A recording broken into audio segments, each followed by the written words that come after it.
I've spent the majority of my career lighting and filming interviews, of which I shoot around 300 each year, mostly indoors. This video is about backgrounds for interviews, so I won't be talking about lighting people. But let's take it as read, I lit our subject with the new Dedolight Lightstream Light Kit, which, as the name implies, is a smaller lightweight version of the much bigger Lightstream system used in motion picture and television. Put simply, Lightstream is a single parallel beam light source sent to multiple reflectors to create new light sources. This multi-light for the price of one approach greatly reduces my carbon footprint.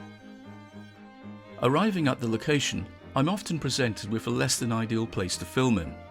At times it can be challenging to come up with a good looking background for the interview. The first thing I have to decide is, can I use the actual room background? If yes, then sometimes I'll blur the background a little more than usual to help distract from any items that can't be moved. Other possibilities include using barn doors to create a classic light slice across a background. A bit old school now, but still used. A gobo pattern in a dado imaging projector can add texture, which helps break up the real background. The effect is best defocused. When the original location background is inappropriate, an effective solution can be a collapsible pop-up background. They are held up by a single stand and typically around 2 meters by 1.5, which is normally big enough for a talking head interview. Bigger backgrounds often use frame systems with stretched fabric. This is my 4-meter panoramic background with angled sides. It's self-supporting and big enough for multi-camera shoots with more than one person. Fabric backgrounds come in a wide range of colours and textures. My preference is mottled surfaces with grey and black tones.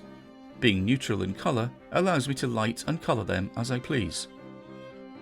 Here I'm using small Luxio P200 RGBs.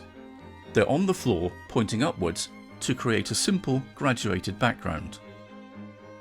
Dedolight has also moved into the world of full colour, with the birth of their new Dedolight Neo Colour system. These new fixtures have all the greatness and precision of previous Dedolights, plus an extremely wide colour space which can produce subtle pastel shades to very strong vivid colours. It's Dado's most sophisticated light. With forward planning, you could create custom 35mm slides to project images or logos onto your background. I'm using a Dado D-LED 7 with imaging projector, which is perfect for this task as it has little forward heat preventing damage to the slides. Using Dado FX glass in an imaging projector can transform a flat background into something special. Each pattern is available in 8 highly saturated dichroic colours. E-Flect is one of Dedolight's newest tools. Just focus a light onto it, then bend and shape the multi-mirror reflector to create a multitude of effects. Adding an E-Flect colour filter to the Dedolight expands creativity even further. I see E-Flect as the textural equivalent of diffusion. These examples have been a few ways I create interesting backgrounds when filming interviews. I hope you found it useful. A carefully thought out background can add so much more personality to interviews.